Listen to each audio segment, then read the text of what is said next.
Okay, welcome back, everybody. Dan Harley here, and another episode of Tech Talk with Dan Harley. It is April 22nd, 2021, and Tech Talk number 169, dealing with bad Yelp reviews again. The reason why I say doing this again is I believe I did a couple episodes in the past year, and thanks to you folks out there and doing the episode yesterday, first one in months. I got a question. One of my friends slash clients here had a bad Yelp review recently and wanted to deal with it.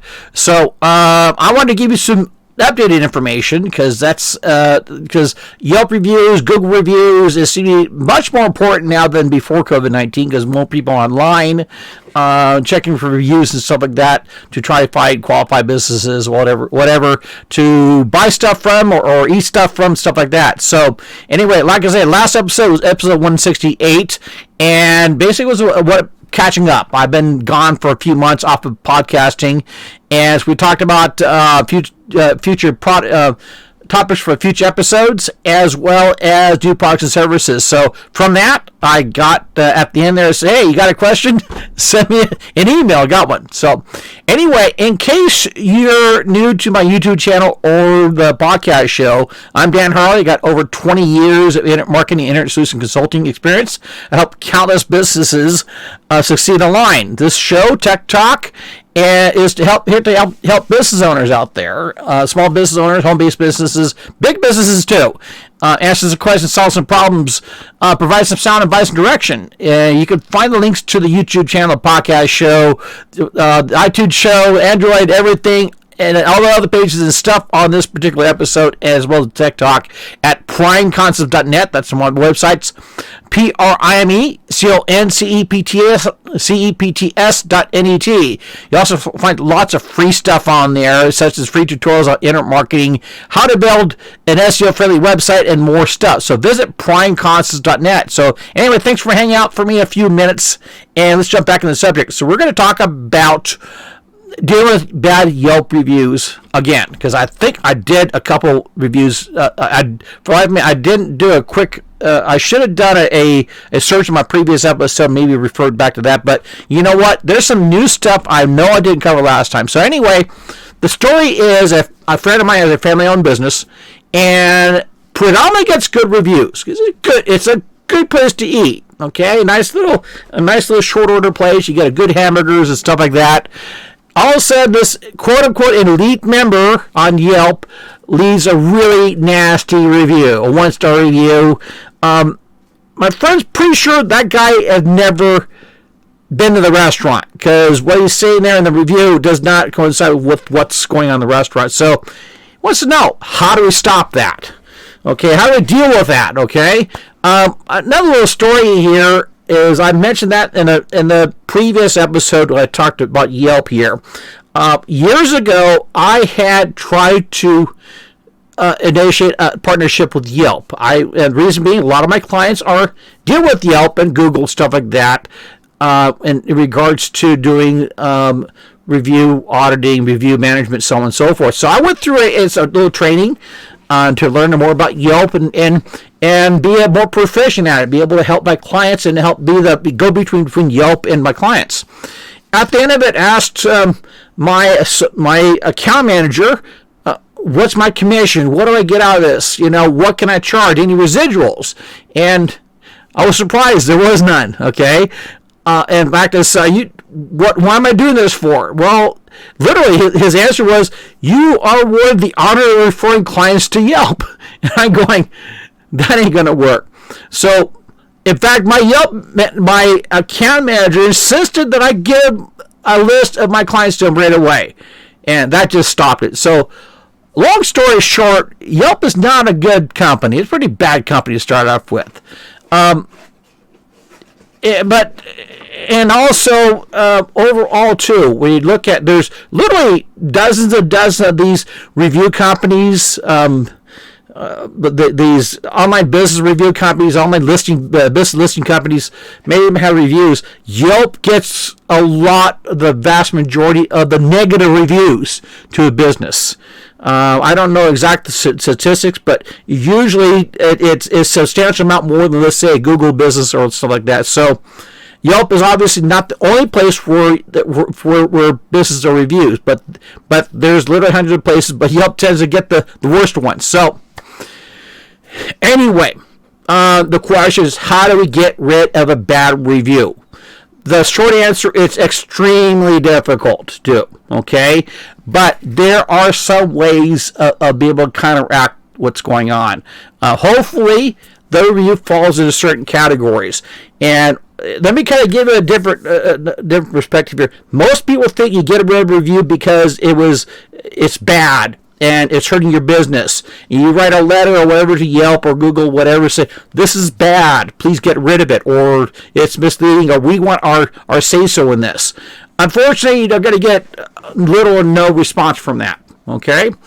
Where you get the attention from these companies, not just Yelp, but all these other companies, is if there's a violation of the terms of service of the website, okay? Let me back up a little bit. If someone leaves a bad review, there's laws to protect that content. The laws protect that content from the website. So if somebody leaves a bad review on this, say, Yelp is actually protected by law against you suing them for that review. However, in terms of service issue is a different story. Okay, so hopefully a review falls in certain categories. And there's only a few of them here, okay? One is foul language, okay? If in the review, the review has foul language against a person that works in your business, with the exception of the manager or the owner, okay? Hypothetically speaking, if the review says the waitress is a bitch, okay, that usually violates terms of service. And there are processes that will actually remove those reviews very quickly, be it Yelp or other websites. Okay. There's also review spam. Okay, it's another option that might happen here, and which is little known. What this is basically got people create these profiles and just blast out reviews. They never actually go to a facility or whatever. They just toss out reviews.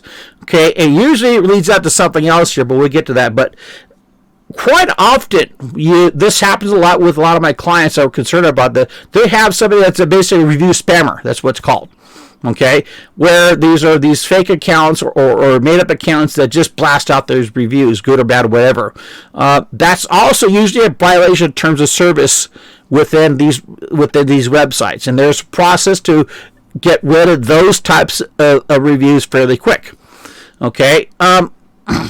Another issue kind of coincide with the review spammer is review crime. Okay, extortion.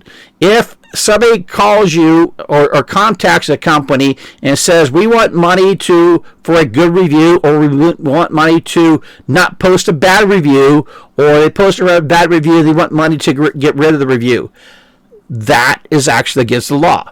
And more importantly, that's against the terms of service of the website. So if you're able to prove that somehow, some way, most of these sites, these review sites, will remove that. Will at least remove the review and hopefully remove that user. Okay. Another issue is conflict of interest. Okay. Almost coincides with review spammer. Conflict of interest is if a competitor had assigned somebody to post a bad review about you, and you're able to prove it. Okay. More direct thing is if a competitor, the owner or the manager of a competing business or restaurant or whatever, if they post a review against your business and you can link it back to them, okay, that's usually a violation of terms of service. Therefore, those will get removed. Last but not least, okay, is paid reviews.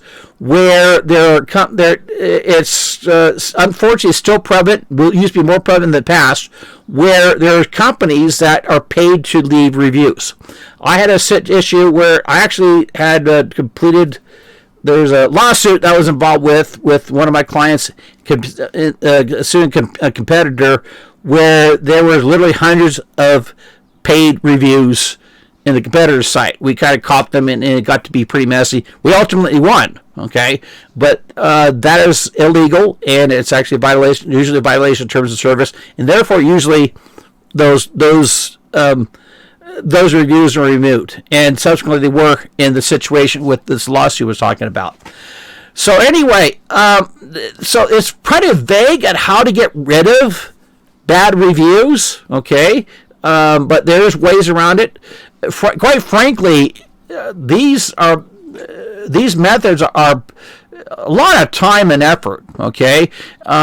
Usually it's better to the most practical way to deal with negative reviews is just simply bury them with positive reviews.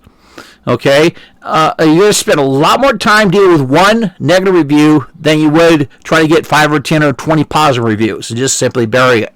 Okay, and here's something you do. You do how to build positive reviews. If you provide just absolutely astounding customer service, so good that people are going to leave reviews. Okay.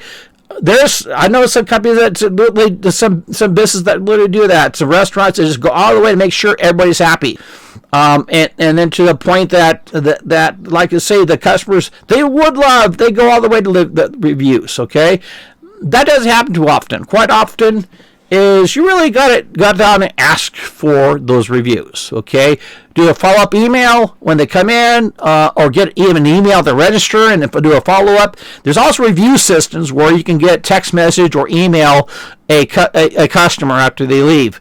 I tell you what, these can end up in a whole other episode. We're going to cover that in a different episode. So anyway, go back to what I talked about. It's actually easier to bury bad reviews than to get rid of them. So think about that.